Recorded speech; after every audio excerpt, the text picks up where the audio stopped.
Hey, boys and girls, I told you we're going to be doing these long interviews, and, I just got to tell you, I've met somebody that everybody seems to know, and I'm going to talk about how I got to you and all of that, but I want to introduce Wootie Woo. Hey guys, I'm right here on the set of the Boy Dagger Chronicles, and I'm about to get into it with Toni, so I don't know what she's going to ask me, but y'all, let's see where we go. Well, let's get something to drinking in so we can have a little toast. And look, Hennessy, you see how big this bottle is? Yeah, I don't know where it's going to end, but, Hennessy, we need a couple of sponsorships going on. This is the biggest bottle of Hennessy, and y'all know this interview finna be dead good. If this how we starting the interview off.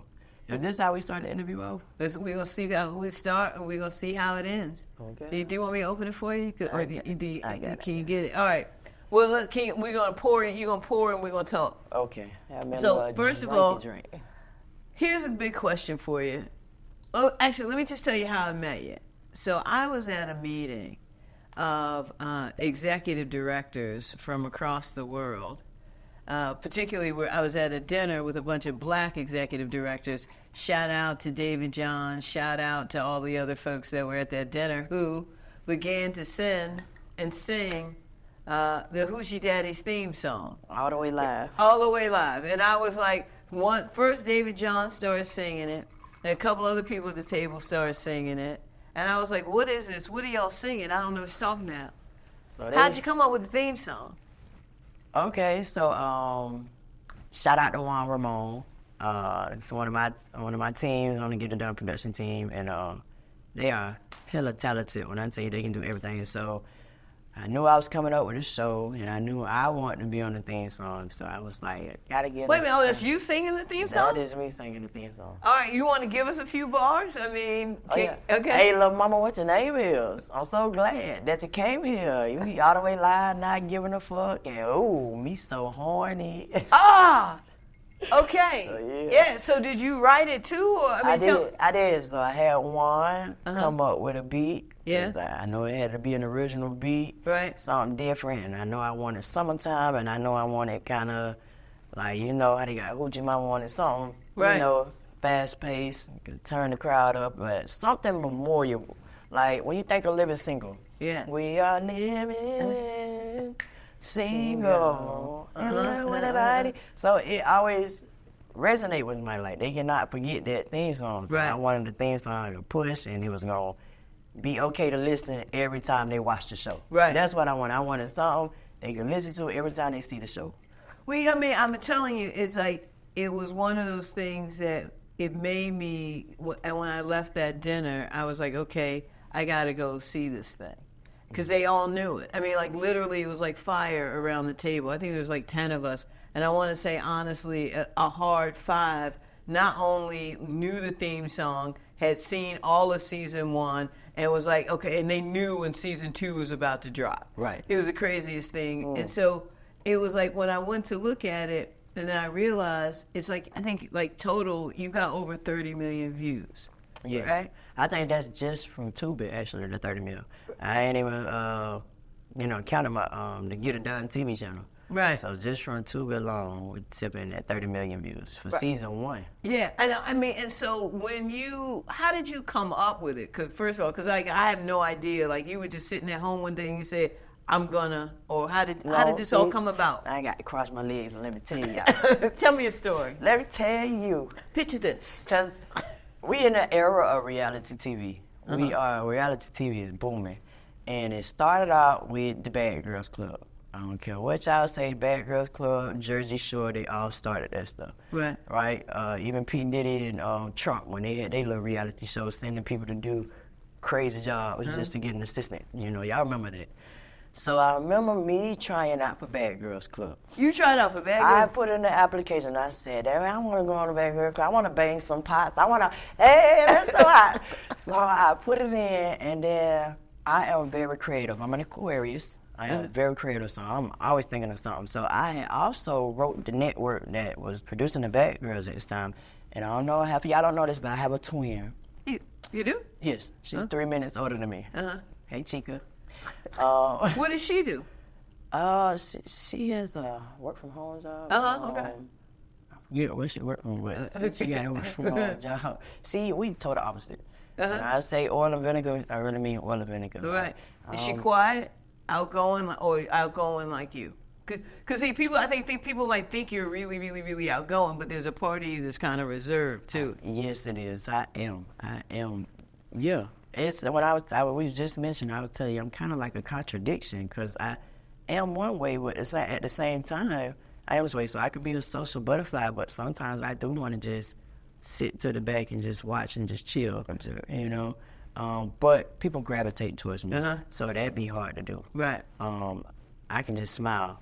Right. You know, and that's not bad. That's not bad. But we total opposites. She's kind of more reserved. But I can say with my siblings, I can work it out. Okay, I have an older sister too, and she's mean. I'm talking about tough as nails. She don't crack a joke with nobody. But I can get her laughing like that. I have her laughing like 2 hours straight, stomach hurting. You know what I'm saying? So it's they be more relaxed with me and funny, and you know. But with other people, they kind of to themselves. Okay, so there's a twin, there's an older sister. How many? Any more? Yes. Okay, how many more? Just one more. One more. Well, actually, on my mother's, from my mother. Just I have a brother, but on my father's side, I have another sister and a brother named Mother. And where do you fall in all of the siblings? I am the youngest of my mom. So I'm the youngest, and then on my dad's side, I am the second youngest. Right. And see, I'm a youngest too. And see, I believe that the youngest are usually the most creative, and I think that the youngest most studies say that the youngest actually have the higher IQ because we learn so much better. I would agree with that. And I love you, my sister, brothers, Disney. But I'm smart. Yeah. And they say but they really say, and they say it's not because we necessarily are quote unquote smarter, but we don't learn the same way. It's like they have to kind of learn the tactile way of like tying your shoe, but we keep looking at everybody tie the shoe, so we get it a little bit fast. We pick up things fast. I'm a fast learner. I have way more accolades. Yeah. But I try to push them to get out of Jacksonville. I try to push everybody to get their home city because most people, I can go ask somebody today, what highway you take, and don't look at the GPS, but what highway would you take to get to Alabama? And they couldn't tell you. Right. So I had just got my oldest sister on the plane for the first time, about 2 years ago. So definitely try to pull them. Some people get comfortable in their homes, so I definitely try to pull them out. Right. But I mean, again, so you're the youngest of your mother's kids, and I want to say that. So I want to kind of get back to how you came up with all of this. All right. When you were when did you come out? The closet? Yeah, out of the closet. If you're the king of the Hoochie Daddies, I'm gonna imagine that there's a Hoochie Daddy like moment where you said I'm a daddy and not a Hoochie mama. I'm not gonna lie, there's never really been a closet for me to come out. Before I even knew what. And I want to rewind, but we're going to rewind back to that bad girl. Because I told you I wrote the network. Yeah. We're going to come back to that because I got a twin. But it never was a closet that I ever had to come out for real. Before I even knew what lesbian or gay was, I had my older sister. She was like, oh, you're going to be gay. And I was like, well, what did gay even mean? And then as a young woman, even like in elementary, I'm knowing this young, hey, when we play house, I want to be the daddy. So I'm playing the daddy. I'm the daddy. So you know, I was definitely a big tomboy, if that's what you want to. They call it. Right. But it was never. They was telling me what I was gonna be before I knew it, because it was just I was always Right. Yeah. No. I mean, for me, I think it was fifth grade. My fifth grade teacher, Miss Morris, told my mother, "This isn't a phase. This is what she gonna be like, so get your mind right." Right. So, yeah. So, I mean, and I don't think that's what I think sometimes when I say to people, there wasn't really a closet per se. It just always kind of was. So you always kind of knew you were going to be king of the Hoochie Daddies. And so then you get this concept, Hoochie Daddies. So I want to get back to it. So you write the network. I write the network. Because you're going to be on Baddies first. Before there's a Hoochie Daddies, there's a Baddies. Right. I went on audition for Baddies, and then I came up with ideas since I had a twin. I was like, hey, I wrote the network. I said, hey, I'm going to pitch you guys an idea. It'd be good if y'all did a twin edition. So I never got picked up. They never picked me up, never emailed me back. But then, like a season later, they came out with a twin edition. I was like, oh. Right. I was like, ah. So TV, people who look like me, I'm comfortable like this. Like, I love being a woman, but I'm comfortable dressing like how I'm comfortable. And they don't really too much look to cast us for these shows and stuff. So I was like, I've always been I make my own lane. Right. And then I've always been a comedian, so I always used to make people laugh. Right. So, but that's kind of why I created Bulldagger Chronicles, right? Is that I think that, masculine or center lesbians, I think when it's two femme lesbians and everybody's flipping hair and kissing, everybody's like, okay. But then when it's masculine or center, they're like, I don't know. Right. Is it that you want to be a man? And the answer is no. I mean, I don't. I'm very. Can you say that again? You want to be a man? The answer is no. No. Right? No. I mean, and I think that there's something to be said about being centered in your female masculinity, but I don't want to be a man. Now, I will not lie though. It took me until I was probably about 25, 26 until I started growing into my womanness, my womanhood. As when I was, I call them the baby dykes. And I just starting out. I didn't like for men to hit on me. Oh, I used to get angry. I would want to fight. I was like, I'm like a boy. Like, what you got going on? Like, what you mean? You want to talk to me? Like, what you gay? Right. So, the men started getting bigger. Oh, they started getting bigger. And my sister, I tell you, we can go there. She was like the best drug dealer in the Ville. Right. She did her thing. She was running the thing. So that day I was going to see her. She had me in the trap. Right. So we go to the trap, and she had a boyfriend. They both in the trap, and we go to visit her. And I ain't know her boyfriend cousin just got out of prison. So I walked in the trap. It's about 15, 20, trap full. Right. So as soon as I walk in, I don't know if he just fell in love with as soon as I walked in. But I'm talking, and it's crazy because the trap was quiet at the time. Right. But as soon as I walk in, it's like his lip dropped. He was like, dang, I bet you that pussy pretty and pink. I'm looking around, I'm like, who the fuck is he talking to? Right? And I mind you, he like 6'4", built. I'm talking about good. I'm talking about action figures. So I'm looking around the room. I'm like, who the fuck is this? Whose man is this? Who is he talking to? So he like, man, I'm talking to you. I said, you say that shit again, I'm going to bust you dead in your shit. Right. He said, I don't give a fuck. I bet you that pussy pretty and pink. All right. And this nigga so big. And I'm like, who mess is this? Like, in front of the whole trap. Like, who mess is this? I'm like, But then, he's a good friend now to this day. Even I had to learn he ain't got them all. He did, apologize. But to this day, I think if he could smell my dirty drawers, he would. Right.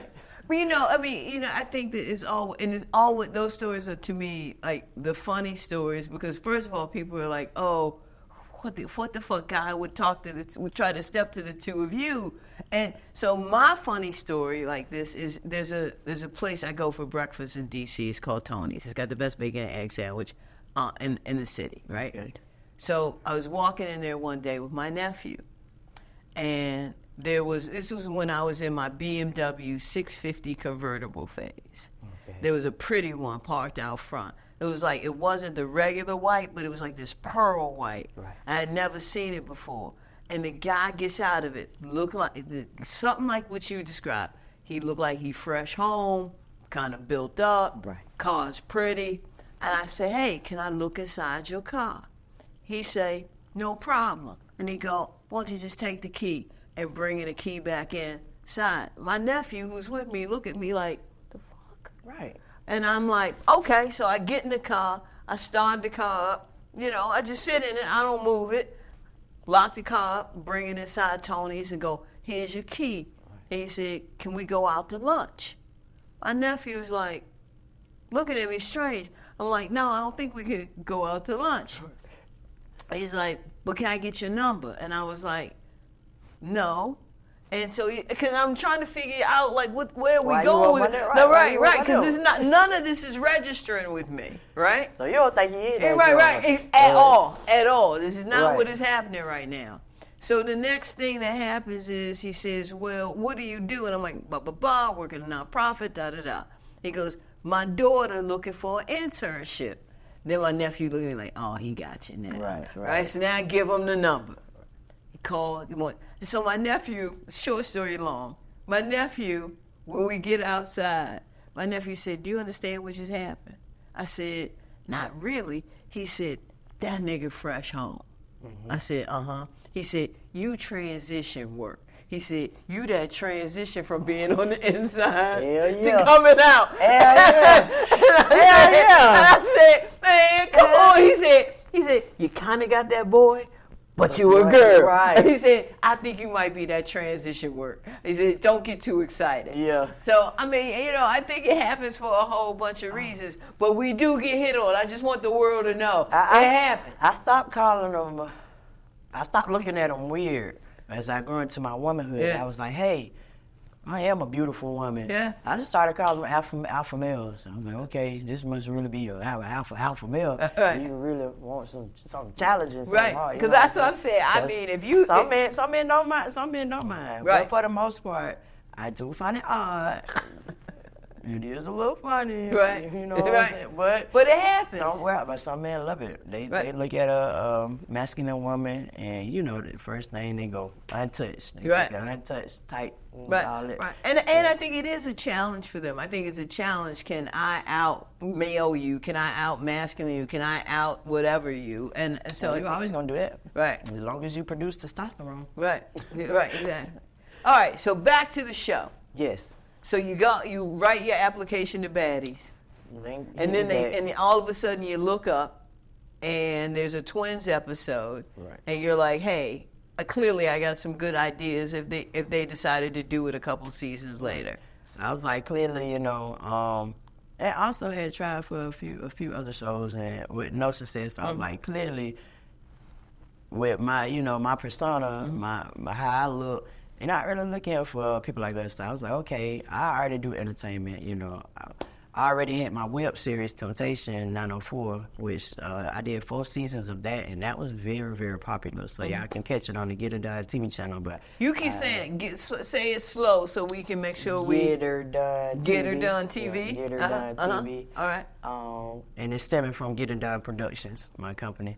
So I did 4 seasons of that, and I wrote that as well, directed it, and my AJS, I've been working with her for about 10 years now. Right. Man, AJS, we started together. Right. So she started with my web series, and now we at Hoochie Daddies, and we've been doing it, the damn thing. I wrote that as well. So Temptation 904, I made about 10 characters, and they was all friends, and they had like everyday problems that would mess with how their life is going, but also their lives intertwined.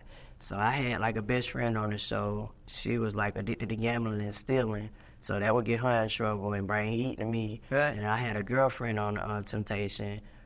She was a cheater, and also she used to always hound me about where I was and what I was doing, and the bills need to be paid. As far as me, I had a nagging girlfriend, and I was trying to get my career off the ground, but I just couldn't get it. And I had a Steven best friend, and we slept with my girl. They ended up sleeping together. We did 4 seasons. So, and I also had a part in there, and nobody wanted to do stud on stud, so I had to take that role and write it into my character.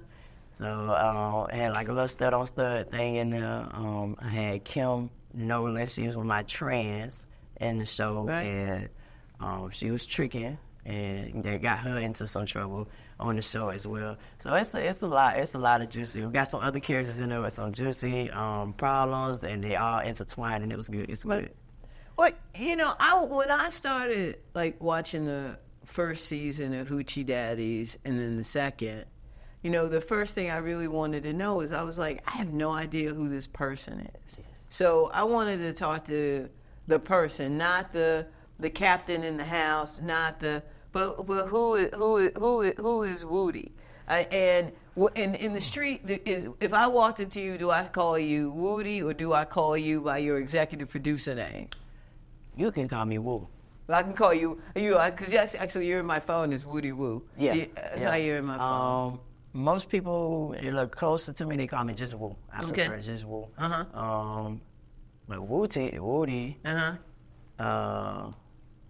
it's me. I don't even know how to explain it. I definitely don't think my government name fits me. My mama had 2 chances to get it right. And the names you gave me and my twin, it's not too bad, but you should put a little more thought in there. Right. And I definitely gave myself the name Woody. Right.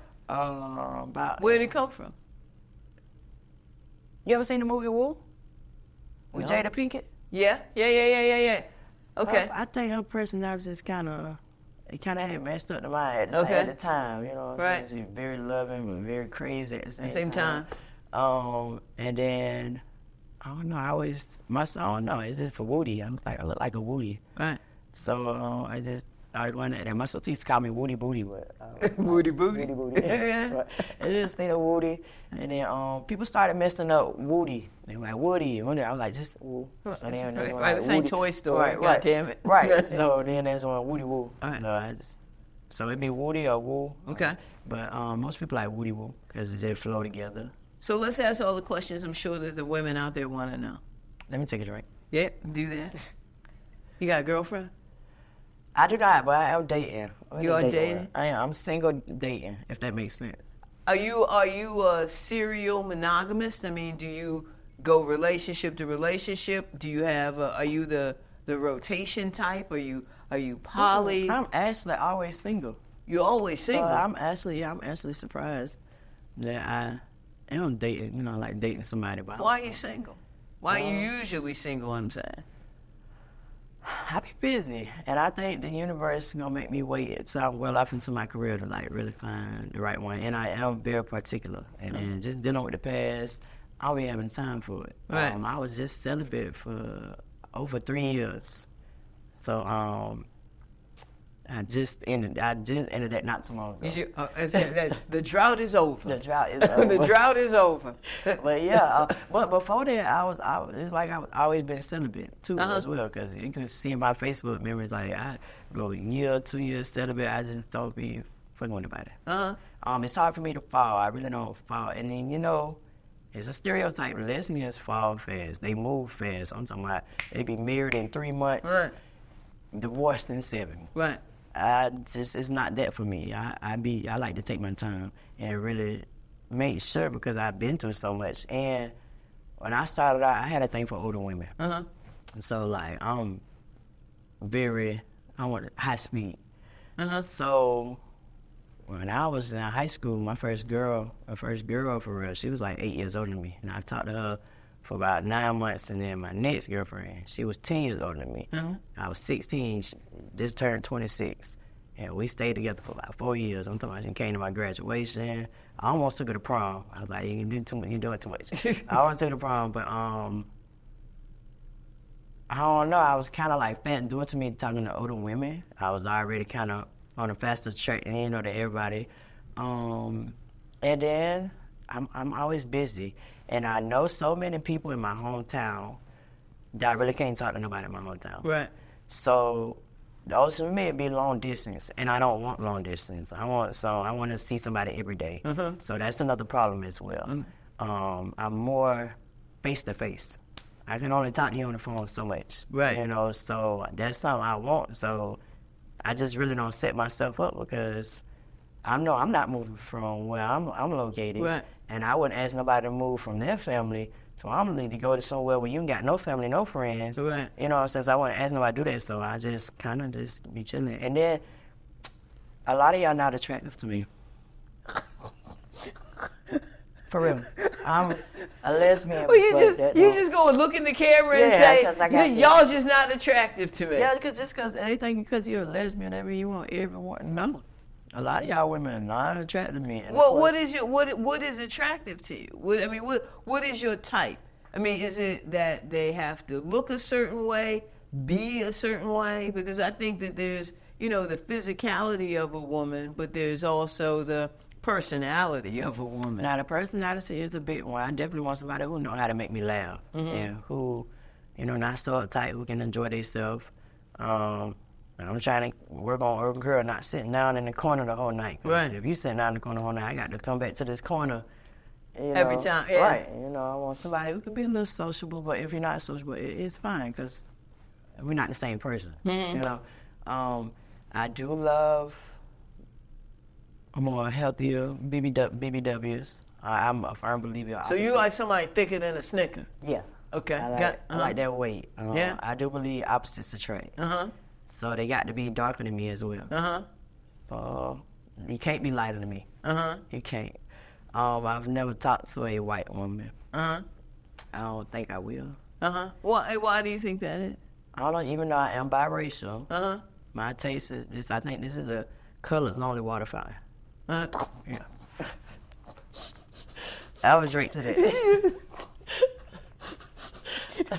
Okay. So you see, so here's the thing, right? See, really the truth is somebody be like, that's what shit Toni would say. And y'all know, it's just a quiet taste of preference because... How you know it's an acquired taste if you never tasted it? I got to be attracted first, though. If I can't even attract it, it ain't my taste. I guess. I suppose. But so, I'm just, a lot of women would say, is that racist that you would say no?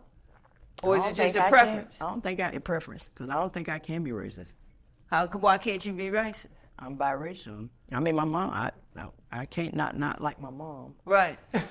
Right. No, I'm asking the question because the question gonna come. Right. But I do talk to my mom a lot about because I'm an advocate. Right. And when it's time to protest, I work with Jacksonville Coalition. Shout out to y'all. When it's time to protest, I love to go down there. Like, hey, let's make a difference. Right. I want to block off the courthouse. Let's block off the courthouse. As long as it's a cause. Right.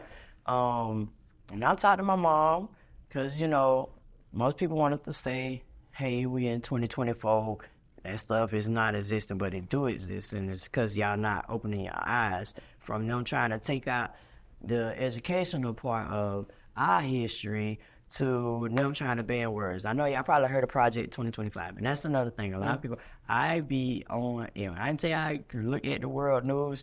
I'm over there paying attention. They got Russia with a nuclear submarine 200 miles off the coast of Florida. Right. So, I pay attention to the world news, and that's a lot of stuff. Okay, we got, because like a bazillion things just happened, right? A bazillion, right? So the thing I thought was crazy about the Russian submarine was that they let the reporters go walk on the submarine and take video of the submarine and then hurried them off the submarine. I was like, so wait a minute. They said it was playing military.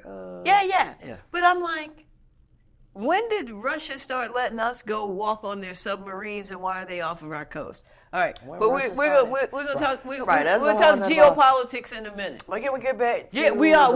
I want to get back to a couple things. Okay. All right. This got so much. I hope we got. Well, hopefully we got as much time. I hope the batteries are gonna last this whole thing. Right. Because we're both the same. We both kind of go shoom. All right. So, okay. So here's the thing. Question for you. How old are you? 35. 35. All right. Okay. I like to say that after 30, life starts clicking off in fives. So, all right.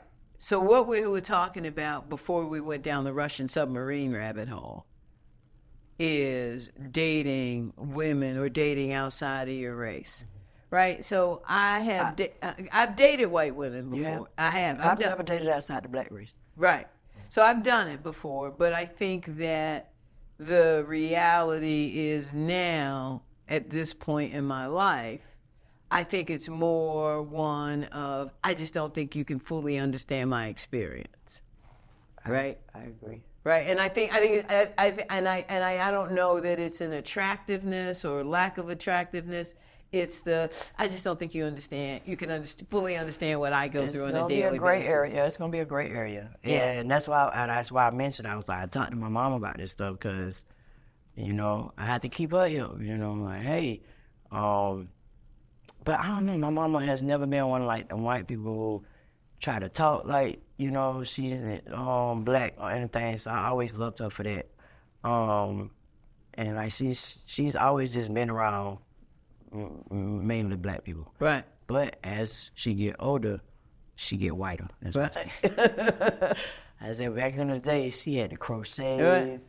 Right. She liked to wear a lot of jewelry like me. She got rings on every finger. She got about 10 piercings in her ear, necklace droop. I call her Miss T sometimes. Right. But I have to talk to my mama about these things because I'm very, very on culture appropriation. Right. And I was telling my mom one day, I was like, you know, back in the day, you didn't take the time out to learn yourself about having 4 Negro children. And my hair was a task. Right. And I cried every time because she didn't really know what to do about it. Right. And then they made the decisions for me to start getting perms and stuff. And which resulted in 2010 I cut all my hair off. And then October 2010 I started my locks. Right, okay. And, hadn't been touched by no chemical, no perm, none of that since I had cut all my hair off. But she would mention comb and I would start crying. Right. I mean, it's only because so you know, so the like terms in black culture and in black family. Tender-headed. I was always really, really, really tender-headed. If Guinness World Record had a trophy for most tender-headed, it would be you? I would win, yeah. I don't know. We neck and neck? I think we'd be neck and neck. I think I'd have to fight. I think I'd have to fight you at some point. Oh, no. Right. But no. So, all right. You're 35. 35. You're single, but you're dating. Yes. You go and you have applied to baddies. And that didn't work. You give the people, you talk to the people about a twin episode, that doesn't happen. You decide you're going to start writing a scripted show, right? So you do the scripted show. For how long? How long does the scripted show run? I did 4 seasons. 4 seasons. How did you pay for it? I paid for everything. I was still at that point where my cast was doing it for free. So I was pretty much just paying my camera and my editing. And I was definitely giving them gas on it and feeding them. But for the most part, there's people who wanted to stretch their resume. And I was working with some first-time actors as well. So they seen the dream.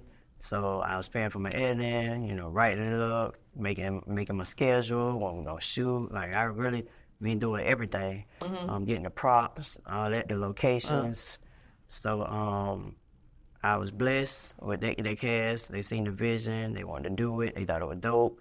So that's how I got done. I funded that as well, all 4 seasons. Yeah.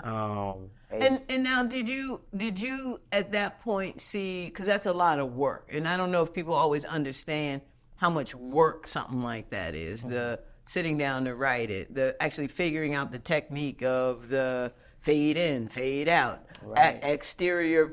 I mean, it's not as easy as I think some people think it is. And so, were you working at the same time? Is it a full-time job? Because that's a lot of hours. So, did you see it as work, or do you see this as a passion? I see it as a passion. This is what I love to do. Whether it bring me $1 or nothing, I'm gonna do it. That's why I put my money into it. Like I didn't really make any money off of my web series. But I still did because that's what I want to do. Right. And I'm always working on the side. I own my own game room. Okay. It was real popular when the fish tables was down south. I don't know if you ever heard what? of it. Fish tables. What's fish table? It's this big table and like fish swim by and you got a gun and you're circling and you can bet 5 cents, 10 cents, 25 cents and you're shooting your bullets and you want the fish to pop, and if they pop, they multiply your money. And it's gambling. And I had the systems too. I had Pokino, all that, So I had my own game room. I had my A-Rap daddy. Shout out to Raymond. We had bought our game room.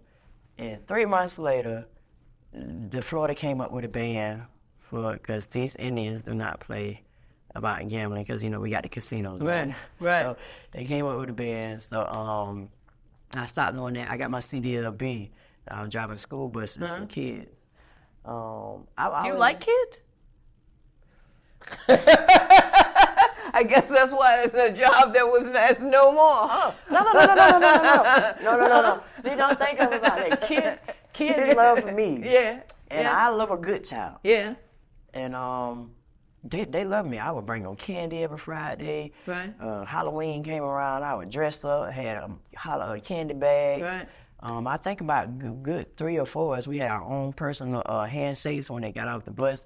They knew Miss Woo, she play, but she don't play. You know what I'm saying? As long as y'all follow the rules, Right. like, don't be standing in my aisle. Right. Don't stay, sit on your butts. They know. I don't know what I felt like if I got on the bus and Miss Wu and you my bus driver. I think I would have sat down and shut up. That's what I think I'd have done. One time I had to get up like Major Payne on just one second. I went back I said, "What you think you doing?" I never had it. And then my bus, we was like, I was the only bus that ain't had no referral.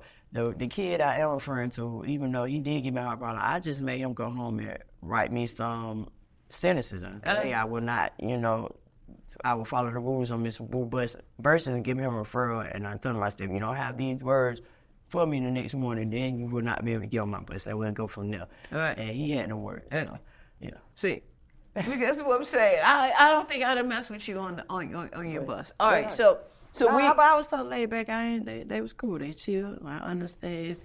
I always say people got to understand. You got to understand these children. And they got more energy than you gonna have. But as long as they not disrespectful in their bed, a kid can get whatever they want from me. Kids love me, but I do not like these kids who disrespectful. They ain't got a cap on their mouth. They control. I still believe in yes ma'am, no ma'am. Right. So do you want kids? Do you have kids? Do you want kids? No. No. No. No. No. Is that a hard? I mean, like so. That's a hard no. Firm no. I'm auntie material. Well, okay, but what if you're? Do you want to get married? No. Would you get married? Mm-mm. What if you're long-term? Do you want a long-term partner? Or? Yeah. We can have a commitment, but I'm so throwback, y'all. My ancestors 5 years ago ain't had no marriage license. It's a multi-billion-dollar conglomerate business market, and I just don't see the reason why we can have a commitment. I'm really not big on the marriage. I just don't think I need a license to pick my mate. Okay, so all right, so your mate comes along, and the mate says, "I want a baby." What do you say? That's not my mate. We're not aligned because there's no alignment on the kids. Yeah, we're not saying eye to eye. So okay. If you want a kid in your life, right, you got to go with the life that's gonna give you a kid. Right. My life not gonna give you a kid because I don't want no kid. Okay, all right. Well, but I respect her. Guess what? I mean, I feel like I'm getting nervous over here, and I'm not even trying to have a kid with you. Right. But I feel the energy of your no kid policy right here, and I'm good. That's because I've taught them women with kids. I've taught I did the kid thing, and I just as you get older, you learn yourself. I'm just knowing I don't want to deal with no more kids. It's not for me. Okay. All right. Yeah. Okay. You're darn good aunt. What? Yeah, you're full of presents. What? Yeah. I was talking about, he just ran up to me the other day, so I'm hungry. Which one? My pizza? It's me. He got me wrapped around his finger. Yeah. I'm ordering pizza 5 minutes later.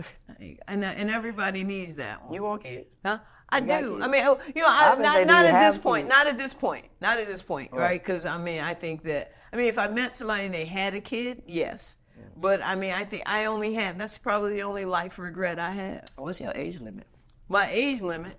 I don't have an age limit. No, not at all. I'm from, as long as they're over 21. I think reasonable for me at this point in my life is probably 35 to 60. I just turned 60, so. But no, thank you. But I don't really tend to date older. I tend to date younger. I can see why. You could. I bet you the young girls be out there. Huh? I bet you the young girls be out there. I wish. Tell them to call. You look right in the camera and tell them to call. Tell them the direct message. However we're doing it these days, help me out. Because the situation. No, for the love of Toni. right. Production. Right. Exactly. Right. But you gotta have something going for yourself. And we're gonna make y'all be over 30. Yeah. See. I do have an age. What is yours? Well, Now, I wish I would have implemented that when I was younger, because I told you I had a thing for older women. I know I was overdoing it when I talked to somebody a month older than my mama. He said it's time to I gotta dial this back a little bit. She was my sugar mama at the time. And she knew what it was. Right. Hey, sugar mama. Get back on the benefits. Get back on the benefits, right? Yeah, she was she worked for the U.S. Airways. And, I think we went to the Crown Plaza. They shut down the whole 6th floor for her. I had to look back and like, where you at? Don't worry about going here with it. And I'm asking the girl where I'm with. I'm like, they shut the whole 6th floor down for you. I'm like, where you at? So come to find out, she do the contracts for the well, you might not want to say what the lady did. Everybody knows what she is. I'm a lesbian. Everything's long distance. Right. Nobody, and them this lady old, they don't know about those. But she was doing the contracts for the pilots and the flight attendants. So, you know, the hotels wanted the contracts, so they was treating her like royalty. So I was like, okay, I get with it. But she was light-skinned, too. That was also a double negative. You know, sometimes they just come in a package that they come in. Yeah, but it's hard being a sugar baby. I ain't gonna lie to y'all. Y'all be maybe that's what you could do. Maybe you could do like the lesbian, sugar babies. That would be good, right? I mean, it's hard being a sugar baby. I do not think it's easy, because there be a lot of people like, oh, I want a sugar mom, I want to be a sugar baby. It ain't as easy as y'all think it is. I can't imagine you anybody's sugar baby. I can't imagine either, because I was so independent, but. That was when I first moved back, because I spent like 10 years in Alabama. Right. I went to college in Alabama. And did you graduate from college? I actually would only need like 2 more semesters to graduate from college. What's holding you up from the 2 semesters? Nothing. Right? Nothing at all. Nothing. Huh? We're going to come back to that. We got a whole set. I mean, I don't know how much. Hopefully, I can keep you here for another little bit of time. And hopefully, we can edit. We got 10 hours or 10 minutes.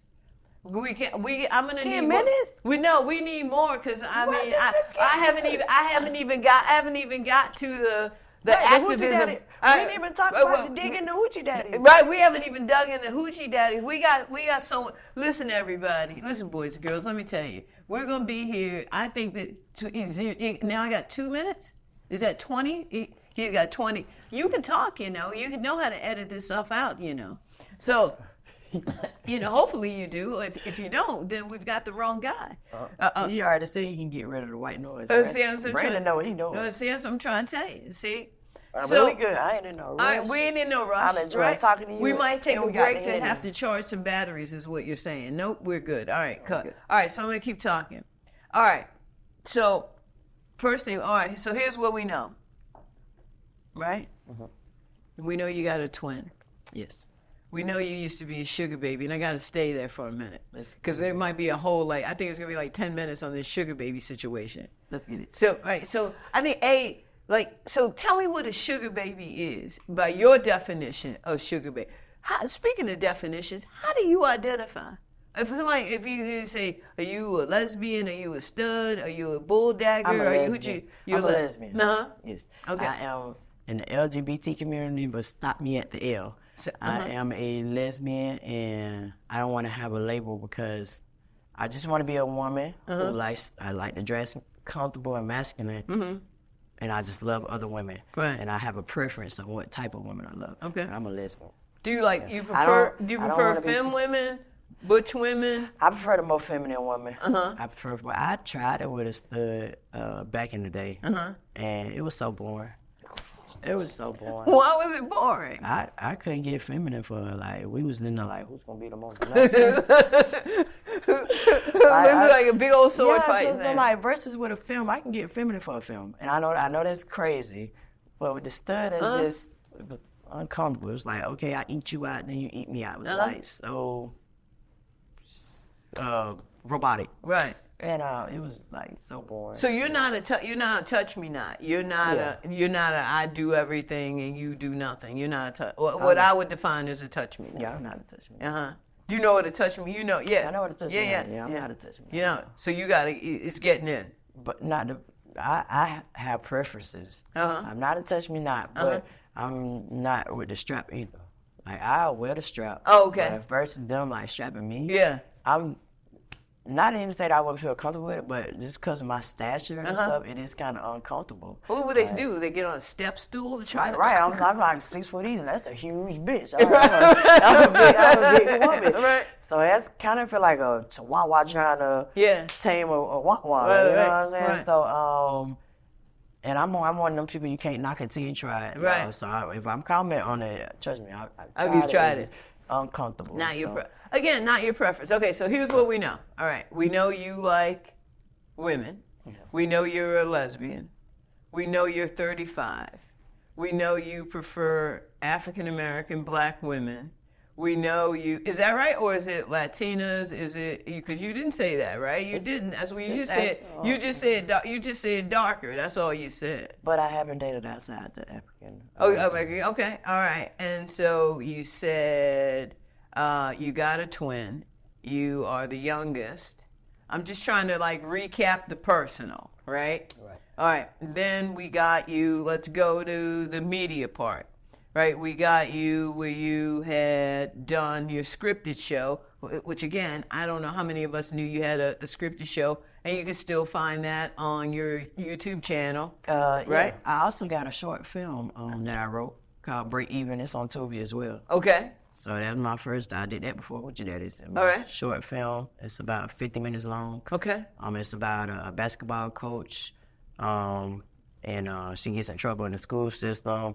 She has some players who are kind of coming out the closet and they mess with each other and they get in trouble and they blame her and she ended up getting fired. And one of the players' aunties are trying to talk to the coach. So it gets juicy. Okay. Like she got a boyfriend. All right. Right. So you say you don't like the drama, but you always with the drama in the shows. Yeah, you gotta get people entertainment. Okay. It's entertainment. Gotcha. TV is entertainment. Right. It's also kind of like social. I have a friend who's a content creator. And Lord, she can make up some stuff. I'm like, where you come up from that stuff? And I'm talking about it don't have nothing to do with her, deal with her. I'm like, and it goes viral. I'm talking about it's controversy. And I'm like, you got these people, fellas. I'm talking about ruffle. And I'm like, so it's entertainment. So, and I wrote that movie out as well. All right. My next, after I get done with the reality, I have a movie called Black Widow. And that's the genre I want to be in. I'm suspense, horror, thriller. I shout out to James Wayne. That's one of my favorite directors. He did Insidious. But that's the genre I want to be in. I got a movie I wrote out already. It's called Black Widow. I'm so ready to do that. When I tell you, nobody's going to guess the storyline. And y'all over here remaking scary movies. I got original scary movies. Right. I got one called Left Behind. It's like I can't stop thinking of movies. And now, like, when I'm watching a movie, I'm not watching it like how y'all watching it. I'm looking at how they came into the movie. I'm looking at the different angles. I'm like, okay, that's a bomb. That concept, you know. Right. You have to have a different eye to be behind that camera. Because some people just get one-minded and try to get this. You see how we got the camera set up? But you wouldn't think to get behind that curtain and zoom in and have a little bit of the curtain in the, you know what I'm saying? Right. So, I'm looking at all that stuff. Right. I'm now paying attention to the credits. Right. Who's the grip? Right. Who's that? Right. Who is this? Right. Who directed this? Right. Okay. Yeah. No, I mean, I think back in the day, I did Project Greenlight, which was this thing by Matt Damon. And it was to write scripts and to develop them through HBO. But you know who's got a new academy where particularly looking at young black and I think queer individuals is Lena Waithe. That she does Shy and a couple other projects, but she now has an institute, I think that is what they're calling it, where they're looking to help mentor writers, directors, producers, behind the scenes folks. I'll make sure that I get you the link to it because I had emailed her once about a script thing, like what was the best way to. She was like, just write, just keep writing. Right. So I think that I think you're on the right path. All right, so we got it. Like this is the part where right here, shoom, we're gonna start talking about Hoochie Daddies. Hoochie Daddies. That came after break even. Okay, so what? How do you do this? How do you come up with this? Okay, well, like I was telling y'all, masculine women, we're not in the forefront of being cast. We been getting shout out to Carter the Body. She's on all the Queens men. We don't really get into no roles. So I was like, okay, I seen a gap for masculine women. I'm like, okay, we got to fill this gap. We need something for us, especially since nobody gonna cast us. And like I was telling y'all, I always kind of want to be on a Bad Girls style show, but I also want to make it different. I want to be so different, and sometimes when I'm watching these shows, I'm like, where did all the drama come from? Like, how did y'all know each other before? They don't give you that. All of them just arguing, and there's really no point to the end. You know what I'm saying? It's like, there's no point, just they arguing and fighting. Right. So I knew I wanted to do something different. I was like, okay, my show I'm not finna pay money just for y'all to come out here and fight and mess up all this the property and stuff. Right. So I was like, it's already a stereotype between masculine women. Like, I don't know why, but when we step in the same room, it's like, who the toughest? I mean, now personally, we got some like me and you, Toni, like you were saying. I'm like, hey, I mean, Toni, I'm taking notes. Rather, you get some of the younger boy here and they go to hate, you know what I'm saying? So I was like, okay, we already have that who's the top dog, mentality. So I was like, well, okay, let's do a competition, let's do a prize, and let's see who's really the top dog in the house. Right. Like the head who do the top Hoochie Daddy in the house. So when I was thinking of the name, I was like, you got baddies, I didn't want to make it too masculine. I still want to kind of appeal to the heterosexual crowd as well, because I have a big heterosexual following. It's crazy how many heterosexuals watch Hoochie Daddies. Right. So I get it. I'm like, I'm not even gay, and I love this show. And I love it because that's why I'm trying to reach because gay people watch the baddies and all them. You know what I'm saying? So I wanted a name that wasn't too masculine, but still kind of stood for masculine women. So I was like, Hoochie Daddies. Yeah, because I'm masculine, but I still have my feminine ways. Right. It's gonna show. If you're around me, it's gonna show. Right. I might kick on the leg, a little hip hop. I know. I mean, I saw you dance. When I saw you, when I saw that, I was like, huh? I was like, I was just not gonna pop and twerk and all that. Right. But I'll do something. Yeah, there was a little back lean that I was like, you didn't arch the back before. Go ahead. I ain't gonna lie, I got some video. And you know what started this whole entertainment thing? Yeah. I was an exotic dancer. I started out as an exotic dancer. Shut the front door. I'm not lying. Shut the front door. Yes. My first show was in Alabama. I was picking women up on my neck. I'm like, yeah, I got it. So you're like the stud stripper type. I don't like to call it stripper. I say exotic dancer. You said, I gotta change the invoice every now and then. I ain't never saw my titties on shine, but might see a little ass crack. Yeah, I was. Do you want to stand up? No, just kidding. I was say I know you. You almost put the cup down. I did because I'm a tall glass of water, and I want to get them how tall I am. Because a lot of people, I am really tall, y'all. Yeah. Yeah. Because you're what? You're 6 foot. You said you're a solid 6 foot. Solid 6 foot. Even. Yeah. Yes. I played college ball. Yeah. Yeah, I had full scholarship. Where? University of Mobile, and I was a freshman starter, scored double in every game. Freshman. Get out of here. Freshman defensive of the year, too. See? Yeah. I be trying to tell people, like, y'all Google me. You think Hoochie Daddies gonna come up? Nah, that's gonna come up first. Right. Yeah. So you were a freshman starter. You had a full scholarship to play basketball. Mm-hmm. And how many seasons did you play? I played my first year. And if I can tell any young person, I don't even want to go sexuality, any young person, follow through. I was in a relationship with the woman I was telling you was 10 years older than me.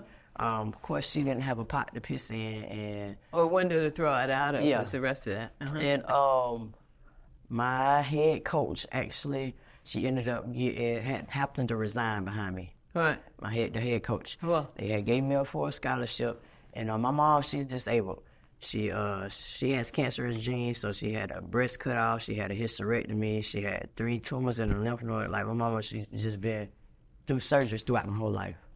That's why I tell people, hey, I'm not moving too far from her because she's always in and out of the hospital. Mm-hmm. So shout out to you, Sugar Pie. So I kind of got a boost with the FAFSA because she was disabled. And mind you, I was getting a full scholarship. Right. So that made it where I was getting money back. Okay. Mind you, I still had to buy my school books. Right. And I had went on ahead and got a private dorm. I was the only freshman with a private dorm. Mm-hmm. They ain't too much like that. Right. And they ain't like that because it was a rule on the bus if you was over 6 feet, you get a seat by yourself too. Right. I was so you were like the LeBron in your situation. Yeah. You had your own room. You had your own private room. You got your own seat on the bus. Yeah, like LeBron, right? Like LeBron has his own little like area called. Yes. So I'm just a freshman in college.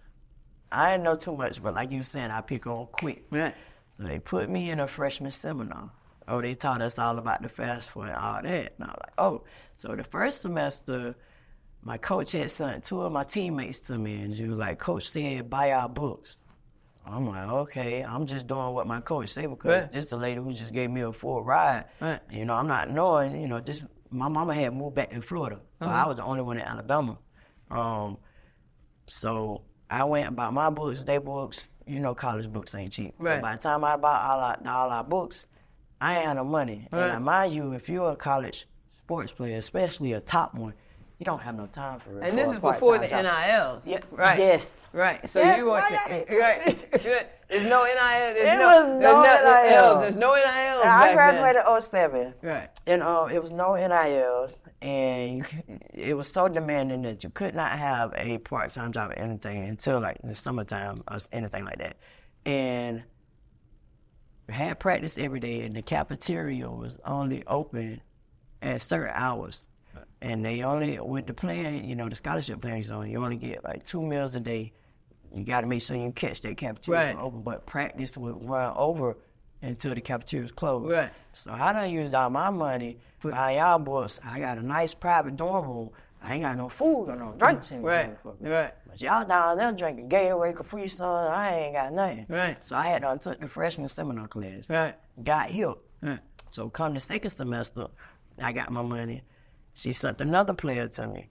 And she was like, hey, Coach said, give my books. And I told the girl, I said, hey, you go tell Coach, I'm not doing this year. I'm not going to be in my dorm room starving. My mama, she ain't got no job. She's not helping. She's not able to send me no type of money or nothing. Right. So if Coach don't want y'all to pay anything, she should allot y'all what she allotted me. Right. But I kind of, as you get older, I kind of understand because they do not give the females as much money as they give the male players. Mm-hmm. I vividly remember they went and fed them in crabs, and they took us to Wendy's. I did not appreciate that. So when she did that, I called my sugar pie. Because I always let her know, friend, I say, hey, mom, this is the situation that's going on. I just want somebody to know in case when I go to practice, she say something to me. And in case y'all are missing this, mama is Sugar Pie, not her sugar mama. Yeah. It's a whole different story. Yeah, I'm sorry, I call my mama Sugar Pie, and she called me Sweetie Pie. Okay. So I tell myself, don't do nothing, don't say nothing. My mama ain't do what I asked her to do. Right. So, I think as soon as I hung up the phone, my mama called the financial aid department, which resulted into the coach having to resign that very day, and the assistant coach taking the head coach position. Right. That had left a bad taste in my mouth. So fast forward, she had to resign, in which when women get in stuff like that, they're very passionate about it, and that's not the result I had wanted without it. But at the same time, she knew what she was doing was wrong, so she had to answer for that. They ended up having to give me my money back and all that. But they offered me another scholarship for the next year, but I declined because that we're getting back to what we was originally on. I was with that woman for 10 years when we have a pot to piss in, so I ended up joining the Army. My plan was to go play ball for the Army, and I'm bringing in some money and send her home. Right. So I go to the Army, I'm racking up, I'm a military police officer, I'm sending her money home. You lived a lot of life for 35. I know, I mean, you've been like a entertainer, right? You've been a screenwriter, or you are still a screenwriter. You've been in front of the camera. You've been behind the camera. You were a freshman starter in basketball. I mean, it's a lot. But you're only 35. Right. I was also the supervisor for Tyson. Tyson Chicken? Mm-hmm. Mm-hmm. Yeah, I worked for them for about 4 years. I was titrating chemicals and all that. Titrating chemicals. I'm just going to say, most people don't even know what titrating a chemical even means. Right. But I'm glad you know. I'm like, I mean, it's a lot of stuff. I'm a jack of all trades. When I tell you, we told you, you say we learn quick. I mean, it really is. I mean, it's a lot. I mean, I'm wondering, like, how many people, like, even kind of knew this is who you are, right? Have you done a lot of long-form interviews before? I haven't. This Right. is actually my first one. Really? I mean, and I think that this is one of those things, right? Because, like, I'm just going to say what I say about Hoochie Daddies. I say Hoochie Daddies is not everybody's, but a lot of people's, more than 30 million people's, ratchet guilty pleasure. Yes. Especially the first season. Right.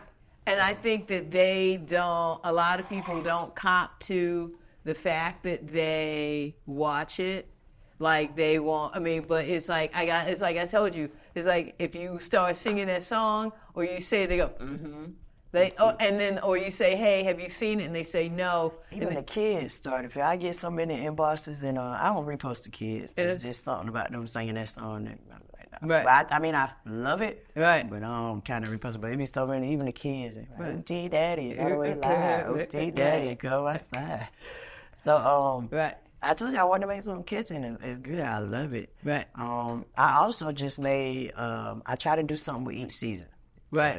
Make them viral, push them. That's kind of one of the goals once you get with the brand and the platform is to push you as well, get you out there. Right. So the first season, we did the Brittany Griner million, they called it the Million Stud March. Right. She was locked up over there, and I wanted to bring attention to it as well, like stand with, our masculine sister, Mm-hmm. even though she still owes me a thank you. Hashtag Brittany Griner. Right. Well, we did that, went very viral, and I went viral a couple other times with them at the season 1. So I done season 2. We did a song. They wanted to do a song. We got the beat made, and they got their studio. I paid the studio time, and we all some, not all of them, but some of them recorded. We got us a hook. So now we did a music video in Miami. So I'll probably be dropping that soon. But the song is called No Regular Stud. So I'm gonna push that out, and Well, okay. and they get royalties from that. So every time y'all listen to that song, they get paid. So, all right. So I know we are we've been rolling for an hour, and we're going to cut a lot of stuff up and do a whole bunch of things with some stuff you're going to do, some stuff I'm going to do. But I want to talk about a couple of things now. And I'm going to talk about 2 pieces, and I hope we got at least 30 minutes because it's going to be a minute. Okay. Because you could tell a story, and I could tell a story. I thought I could talk up until I met you. But I want to talk about 2 things. I want to talk about one of the things I think we want to announce today, right? Because up until now, there hasn't been a reunion show, right? And believe it or not, Kenya, who's my trusty assistant, right, is the one who said, what y'all need to do is a reunion show. And so one of the things when we met, I was like, you want to do a reunion show? And so I think we want to announce we're going to do it. Now, we were still hoping, we're still waiting on everybody. We're still waiting. We got a couple holdouts. We don't need to name any names of who the holdouts are. I told you not. But we got a couple holdouts. But I think that we don't want anybody to hold out. We want everybody to participate.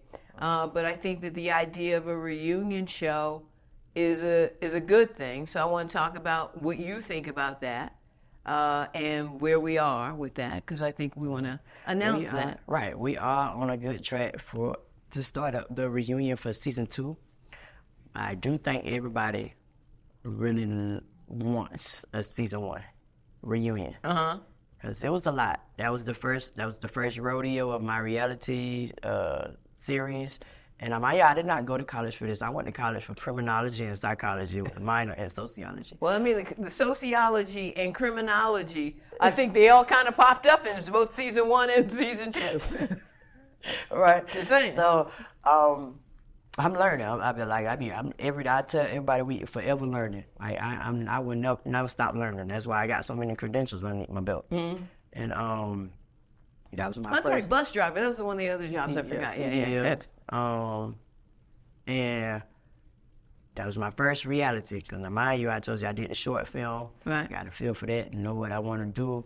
Getting a feel for everything. Seeing how I implement my own way, because I've read up on all that. I learned myself how you're supposed to write the script, how you want you to film it and stuff, while at the same time implementing a new style of how it runs smoothly for Get It Out production. Right. I know everybody want to see that season 1. Right. And I think because it was the first rodeo, it's so much to be said. Right. And I want to get it out there, Right.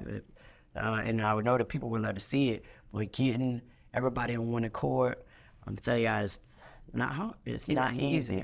Right. It's still a bunch of females. It's still a bunch of females. Right. Yeah. But I think that we're landing the plane on season 2. Yes. Right? Season 2 live in ATL. So season 2 reunion show is going to be. I think that we got to figure out if we can actually show it live also when it's going on. I think that might be one of the genius parts that we try to figure out. But we have decided we're going to be doing a season 2 reunion. With Wootie and the cast, right, and we're gonna Bulldagger Chronicles. with the Bulldagger Chronicles, we're gonna be co-hosting minimally, and I think trying to co-produce it as well. But I think it's gonna be it's the Out Loud. Is it the Out Loud Theater in Atlanta? Maybe I think it's Outlook. I don't know. It's Out Something. Yeah, it's Out Something Theater. And it's going to be an open audience. So we will have the Eventbrite coming up soon if y'all guys want to reach out and get the tickets fast, because the front row is going to sell up. Right. You want to be right there in the front. Okay, so I'll redo it right now. So I'm super excited to report that we are going to be hosting the season 2 reunion. It's going to be at the Outfront Theater in Atlanta. If you look down in the link below, there'll be a link below for Eventbrite tickets. And I think we both want to tell you something that's really true. Is that it's theater style. It's going to be theater style seating. The front row, we believe, is going to probably sell out the quickest. There's going to be VIP seating. We're trying to work it out with drink tickets and all of that. So as soon as the link goes live for the Eventbrite, I strongly encourage you to get your tickets, because there's a limited number of them. Oh, yeah. And we don't have any more space to offer, so get your tickets early and often. Oh, yeah. First come, first serve. Right. And I think that we're Bulldagger Chronicles, the Hoochie Daddies brand, Kia Comedy, I think, is going to be a part of it. Yes. We're going to Kia Comedy is one of our hosts. Yeah, we will have another host. I'm going to keep that on the list. Right. Some surprises for you guys. I'm hoping I get to do some background interviews, maybe a little bit of the hosting. We're going to have the Bulldagger Chronicles. You got some very good questions. Yes. So we'll see. But we hope to see. Most importantly, we hope to see you there. Now, what I'm going to talk about now is kind of what's the next, right? And it kind of why I wanted to meet you when I first looked at the show, and then when I got to see you more, again, most of it just online, right? You talked about it a little bit, but about your activism, yes. Right? Because so my brain went to where my brain goes, right? What I saw was over 30 million views, right? Mm-hmm. 30 million touches. My immediate, for you as an individual, went to, how does she monetize this? Because this is crazy, right? We just came out of Who the Fuck Did I Marry? she was able to monetize it with, a car and with other things and all this. And I'm like, wait a minute, 30 million views is more than her views. Is this being monetized? And I looked around and we started talking, and the answer is like, kind of, but not really. And then I was like, okay, so let's talk about kind of what are the things, right? One of the things that are kind of my passions and what I do in work is really looking at public health, right? And that sort of thing. So I asked myself, who's the population of people who are doing a couple of things? I looked at season 1. Everybody was running around in a Nike bra and a pair of Nikes. I got some on right now, right? And then I looked around and folks were sipping on some sippy cups. And I was like, so there's booze that's going on. So there's spirit manufacturers. I looked around at, some of the other items. Some folks were wearing, Louis Vuitton. Some people weren't. But, and I'm not, going to say anything other than I started to think about 30 million views, who are the sponsors, and where are the sponsors is where I landed. And so what I want to talk to you about is some of the ideas around integrating health messaging into the platforms that you're on. Yes. Right? And let me finish some of this, because I've learned a whole lot today that I didn't know, right? For example, you talked about your mother and cancer. And one of the reasons that I started Bulldagger Chronicles is twofold. One was to figure out how we got women who are masculine of center to do things like get screenings for mammograms, right? For breast cancer. Because it is more uncomfortable for us. Right? And to do things like make sure that we're giving a message about how important it is to get an annual pap smear. But also to have conversations about things like how important it is for women, if you're masculine of center or not, but if you're sleeping with men, whether it's for survival sex, because you need to it used to be LGBT for a reason. Right, exactly. I want y'all to stop forgetting that. Right, exactly. And that's what I'm saying. That B is there, but also there's opportunity that where there's might be survival sex. It might be that... What's survival sex? Survival sex is when I'm sorry, we can talk about this way. When you're fucking or having sex because you got rent to pay. Oh! Huh? Right? Yeah, I got it tricky. We used to, that's what I'm saying. Okay. We used to call it tricking, but now we call it survival sex, okay. right? I like that term. Right, this is the sex I'm having in order to survive. Use that term. See, and so what I'm saying is that if we're talking about it, then we need to also talk about that there's a population of women that look like you and I that we need to be talking about with pre-exposure prophylaxis to prevent HIV. I'm glad you brought all this up. Right, and we need to be talking about why it is important that we have conversations about HIV, because what happens is that if you look at the ads on TV or if you look at the ads for, new treatment, there's injectable PrEP now. You only have to take it right now. I think it's like 4 times a year. Another one's coming out where you only have to take it. But they only marketing to us. Right, and that's what I'm saying. So one of the things that I really wanted to do is have that conversation with you about embedding more of those messages, right? In Hoochie Daddies. Go ahead. Y'all, before I met Toni, I had no idea of what Bulldagger Chronicles was pushing in the background. And it's crazy because I'm already an advocate. When they did the Roe versus Wade, they was taking away contraceptives, they was taking away the condoms, the abortions and stuff. So I had a plug, and I got about 20,000 condoms. I'm just scared. I'm like, they give condoms away free at the LGBT clubs. And I was like, why y'all don't give them away free for the heterosexual clubs? So I got all them condoms, and I started, hey, they taking away abortion. Yeah, y'all still throw yourself, still protect yourself. I'm giving them to them for free. I got the plug on condoms. I still got about a good 5,000 condoms. So if you need some condoms, hit me up. Right. And also, you see, it was a big upgrade from season 1 to season 2. Yeah. Yeah. Definitely got a bigger budget. Yeah. Season 1, I paid for everything out of my pocket. Came up with all the challenges. I paid for everything.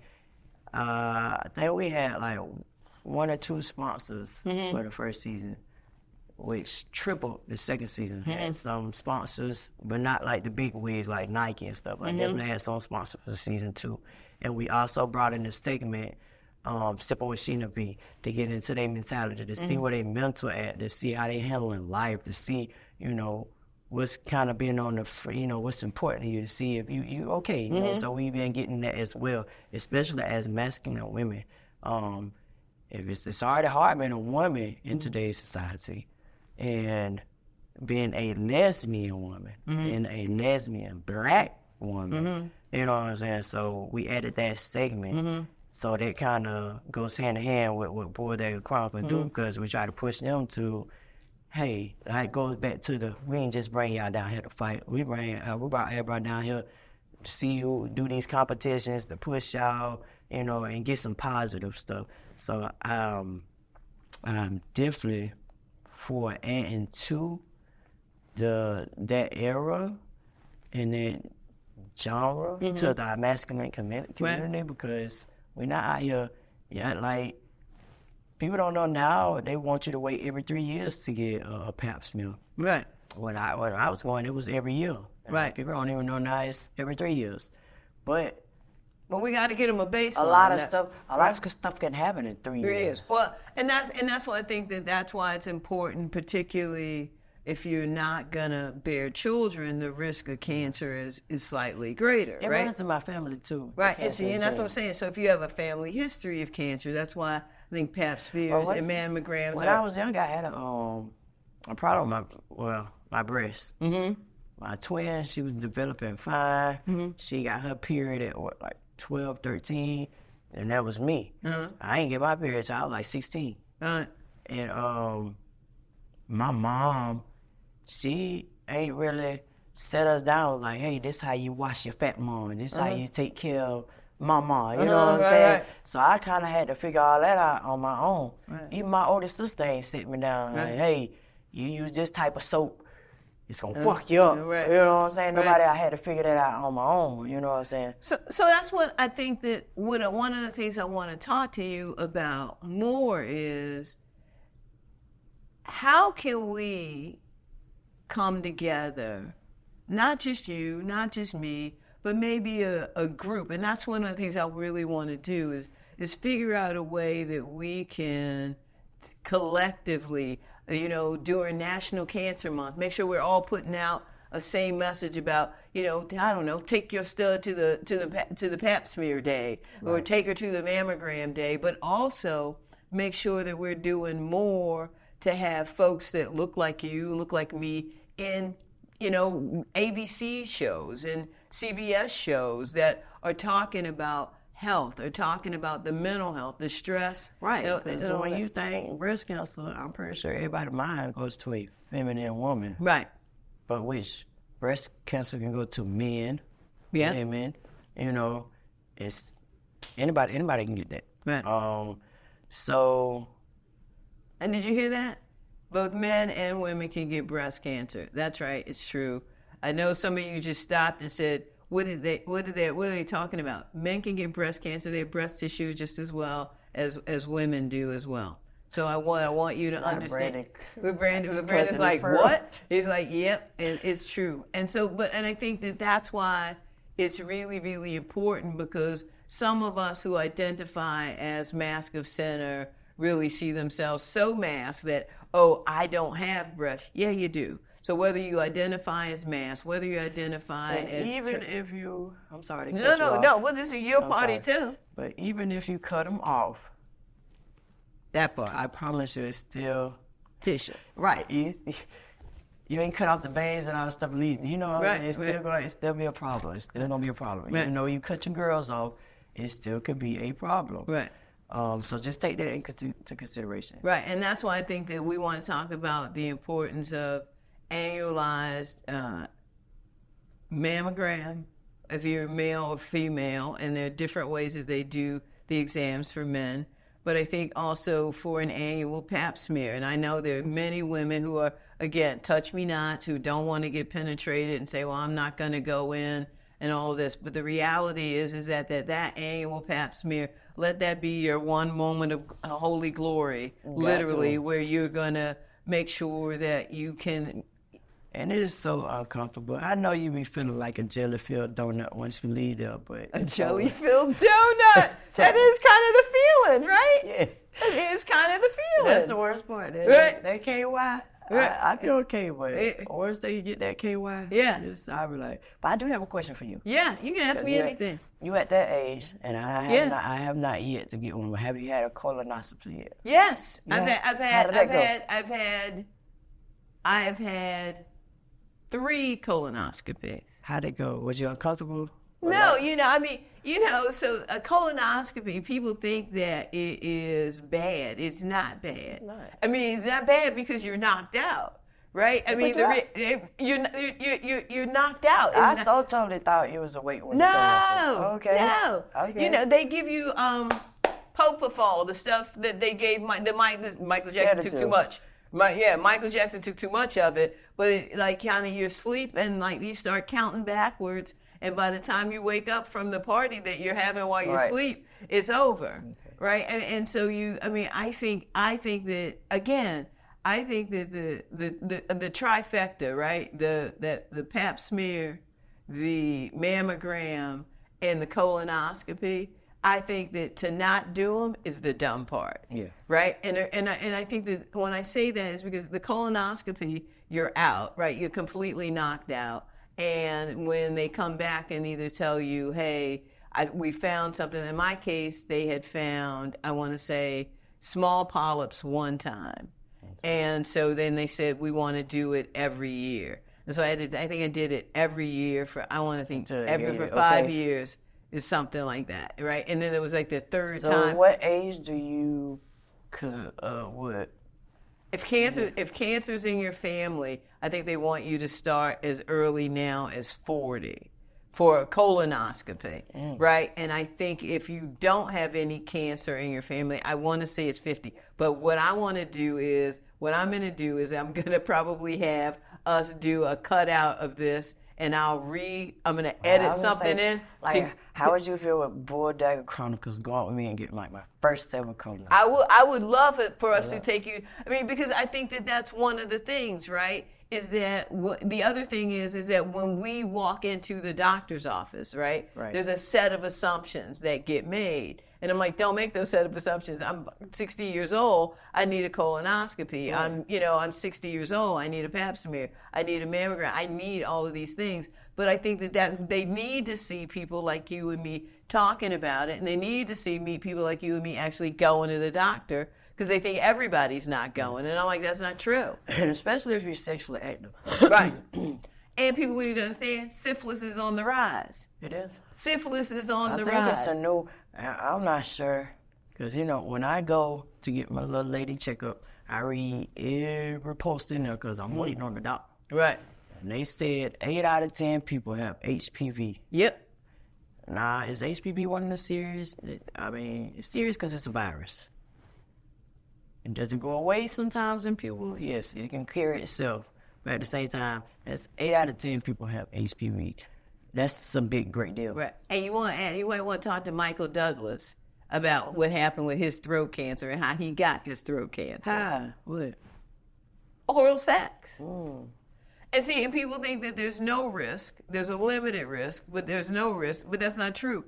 Again, this is why I think that one of the things I want us to do is a whole series on health and on health messaging.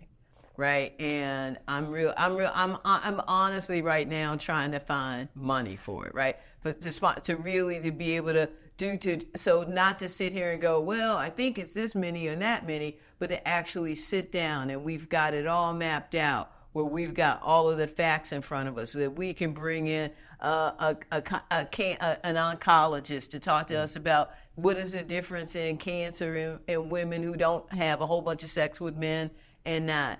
That can talk to us about kind of the importance of mammography and pap smears for women who are not going to be childbearing, right? Because there's a difference. To have some experts talking to people, but also having it connected with those 30 million people who are making touch points with you. Right. So, I think that that's one of the things that's just so very important. And the other piece of kind of the thing that I think is important is for us to figure out ways in which we can ask that 30 million people that are touching on your show, right?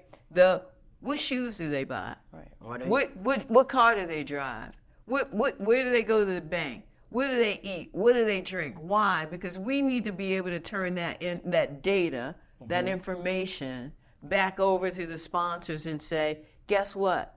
You got on New Balance, I got on Nike, and guess what? More people are buying New Balance right now. Right, they're fresh. I think my shoes kind of fresh. I love them. I like, especially I love it. Right here. Yeah, it's an off-white. It's an my off-white. foot. It's an off-white. You do have a big foot. What size shoe you wear? But I think my foot is bigger than your foot.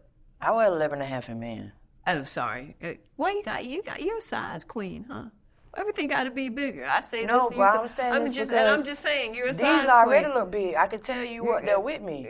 So I'm saying they do look big. If I was to buy them, man, they'd be boat. Yeah, like boat shoes on. And y'all just don't understand how much we spend on shoes because we don't wear kids size. Right. I mean, because I'm a men's 9. You're men's 9? Yeah. I wish I was a men's 9. Well, I mean, I not really, because the men's 9 is a very popular size. I was just going to say that it's a very popular size, so it's hard to find. Sometimes it's hard to find the shoe.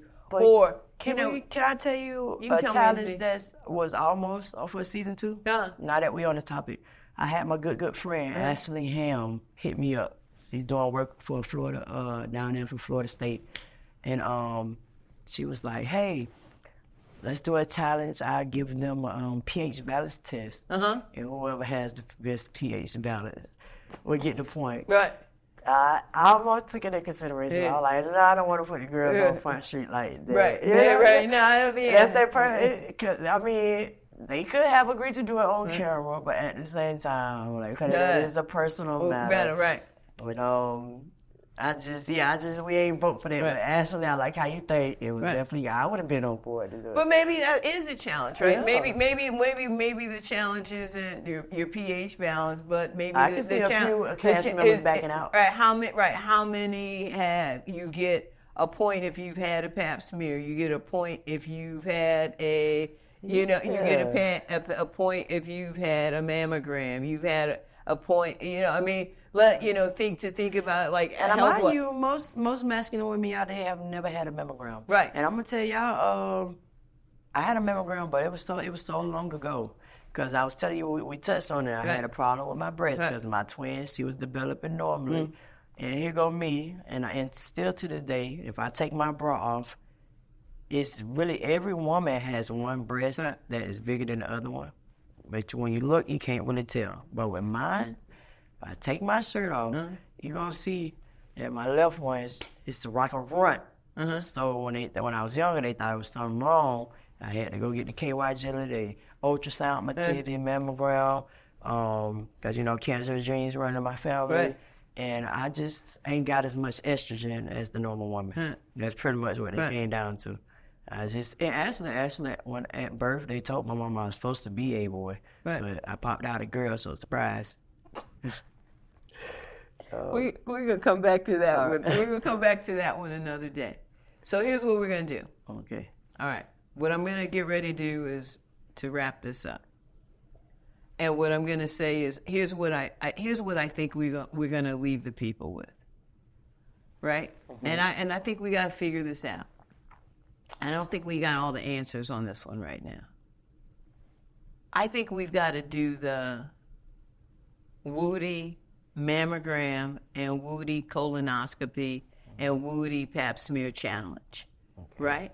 So I think we got to figure it out that we're going to go with you to get Pap smear, mammogram, and colonoscopy. That'd be dope. And we're going to challenge the people that watch your show. And hashtag, we got to have them hashtag something. Right. We got to hashtag Boy Dagger Chronicles and Wootie Woo Pap or colon or mammo, Yeah. right? And so I think, Kingy, this is all your big idea anyway.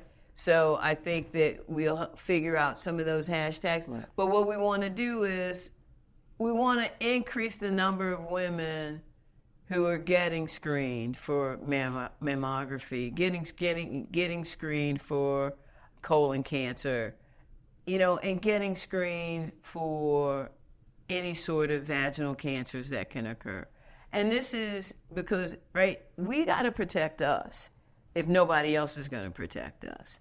The other thing I want us to figure out is how we're going to do some sort of survey about use around shoes and drink and eat and food. I got a question. You can ask me anything. How can everybody doesn't have health insurance. Yeah. So sometimes it is harder. I remember going and they asking, you need 300 today just to get it, you know what I'm saying? But now I am still working. I know that's amazing. I am still working. I have my health care through my job. Right. And if you have your health care through your job, please take advantage of that. Right. I got dental, like they pay for 80% of surgeries. Like take advantage of what you're paying for. Right. But how can we put out the facilities and places that won't knock their head off or do them for free? Or I know you can get HIV testing. Right.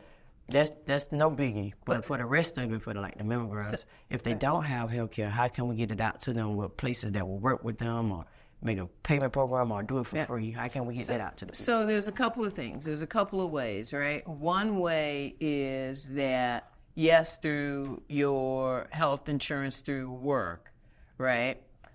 Because both pap smear, mammogram, and I got to double check on the colonoscopy.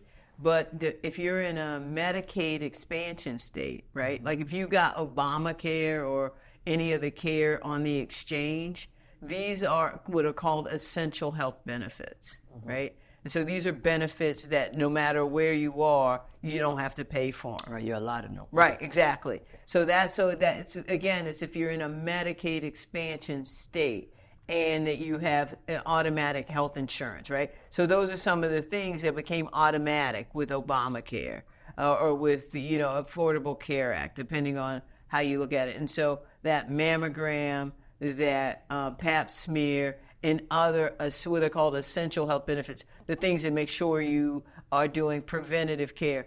And they want you to do them. They want you to do the mammogram and they want you to do the colonoscopy and all of that. The reason they want to do it is cost them a hell of a lot less for you to get this screening than it costs for them to treat your cancer, right? So that's why you go get it now, right? To prevent it, and it'll cost the system a lot less. Preventative measures. Right. And I promise y'all, you heard that in the workplace. It's not just for your body, but preventative measures. Right. Perfect. And I think that's maybe what we should do. Again, I think you and me are going to do a whole nother piece. Maybe I got to come to Jacksonville and we just talk about cancer. Yeah. If you let me know, and I would love to have my mom. Yeah. She's, that would be great. Just to talk to a woman who's had her breast cut off, who's had a full hysterectomy. Right. I think that would be dope, man. Who has a LGBT daughter. Right. How she goes about it. I think. Well, you just wrote the next episode now, didn't you? Everybody, we're going to Jacksonville. Are you ready to go to Jacksonville? Y'all gotta let me know before you come, cause we can set up the colonoscopy. Cause I really want to do that challenge. I'm gonna challenge you guys to get out there and go check on yourselves, get your mammograms, get your pap smears, get your colonoscopy. So we're gonna set all that up, and when you go with me, I'm gonna challenge you guys to go next and tag me and Boy David Chronicles in it. And who knows, we might, have something good, beneficial on the back end. But it's definitely going to benefit you in the end if you know your health and where you at. Right. I promise you catch it at the beginning versus towards the end. You got a chance. Because there's some people who don't know they have cancer. And when they go get that check, you at stage 4. But if you would have been on top of it and knowing your body and taking care of your body, you could have caught it at stage 1. But, life happens and we understand people busy. We got kids, we got jobs. But sometimes when you make time for the club, make time for that mammogram. Well, maybe that's the hashtag. Make time for your mammogram if you make time for the club. Make time for the club, make time for the mammogram. Right. Make time for the pap smear and make time for the colonoscopy. Make time to go to Crab for Crab. Make time to go get your checkup. Who's Crafty Crab? I don't know if you know, but Florida people love seafood. Yeah. So they got crafty crab, big crab. There's so many crab places. Joe's Crab Shack. Florida people love crabs. Crab boils. I mean, man, people in Maryland. I mean, I'm trying. I mean, we like. Oh, no, I think y'all they like got the it snow bad. crab, but we like Yeah, the blue crabs. We're blue Oh crab. yeah, they people. like the big king crab, snow crab. But they love seafood in Florida. So I'm talking about that's the thing to do. You see somebody doing crab boils every day. So I'm like, hey, you can go to Crafty Crab, you can go to Big Crab. Y'all go to these appointments. As long as you don't have the crab, get it? Yeah. Oh, y'all, this is y'all we older, maybe our age showing, because most people don't talk about crabs these days. Please do not sit on public toilets. Please do not sit on public toilets. I just cracked myself up. Hey, please. You're gonna be itching. Right. But dog shampoo. Dog shampoo for the crab? My white uncle, he had crabs, and yeah, you'll be surprised Listen, what you like. I'm gonna get out of here right now. I'm getting out of here right now. Yeah. Listen, boys and girls, I told you, I try to do fun interviews. Sometimes they're super serious, and we've hit on some serious topics here: public health, health prevention, that sort of thing, the history of how we got to Hoochie Daddies. And I mean, maybe we could go out with a little Hoochie Daddies theme song. Right. I ain't get up for you know like a black you out. Uh-oh. But all we gotta do no regular stud. No regular Yeah, stuff. I think my verse come on. I ain't no regular hoochie, this ain't no regular coochie, thumb in your butt type of shit. Slut me out in this bitch. I'm the heavyweight lumber. I'm the true motherfucker. She got that ooh na na. I want that poo na na. They done got me outside, and bitch, I'm all the way live. I might just take your bitch. I might just pop my shit. I know you like my fit. I know you like my kicks. I'm the best to ever do it, but you already knew it. Shout out to Bodega Chronicle. I'm so happy to meet you. I'm so happy to chop it up with you. I'm so happy we had this time together. Boys and girls, again, the reunion show is going to be in Atlanta. There's going to be a link below for you to click on. Eventbrite your tickets. I'm telling you, get them soon, get them quick. Because it's going to sell out. It's going to sell out. And I'm telling you right now. And it's during ATL Black Pride. Yeah, it's going to sell out. It's during ATL Black Pride. And we're going to try and figure out how to do it live also, but I don't know if that's going to happen. So I think, and I want to say, I think this theater holds, less than 300 seats. So get them early, get them often. And I'm trying to tell you, that front row is going to sell out quick. Right? It's going to be like, remember that time when Beyonce, you wanted the front row tickets so you could get wet with the water? I think it's going to be the same thing. Mm-hmm. Trust and believe. All right, everybody. Thank you so much. Thank you for Brandon. Thank you, Kenya, for all the work that you've done setting this up. Thank you, Woo. Thank you, baby. All right, we're going to have a good time. We'll see you soon.